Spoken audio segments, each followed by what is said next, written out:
Zenazon per la rubrica 3 minuti di vi propone una visita a Finalborgo, un concentrato di Liguria racchiuso tra mura medievali ancora ben conservate. All'arrivo colpisce la porta d'ingresso, affrescata sia esternamente sia internamente, e una curiosa incisione sulla facciata di una casa che ricorda l'altezza raggiunta dall'acqua nell'alluvione avvenuta agli inizi del 1900.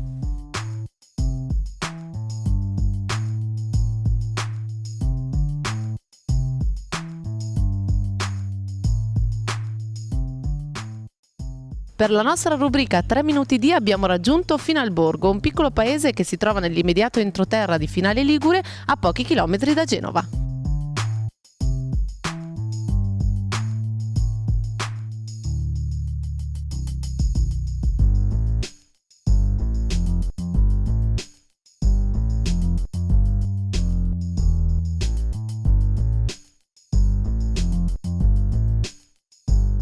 A Finalborgo vi consiglio di fare una passeggiata nel centro storico caratterizzato da piccole viuzze, da alcune piazze e alcuni luoghi davvero suggestivi, impreziosito da alcuni palazzi di epoca quattrocentesca e rinascimentale.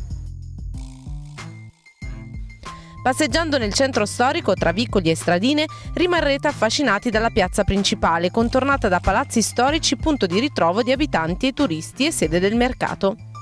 Tra i monumenti da non perdere ci sono la Basilica di San Biagio, il complesso di Santa Caterina e il castello che sovrasta il paese.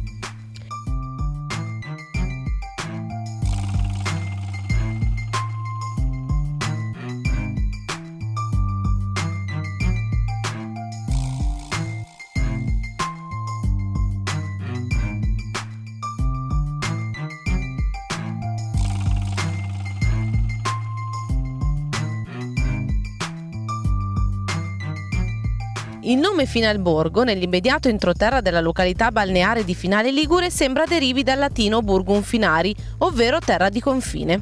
Se passate di qui non potete non assaggiare i ravioli di boragine, pasta lavorata a mano ripiena di erbe naturali della zona.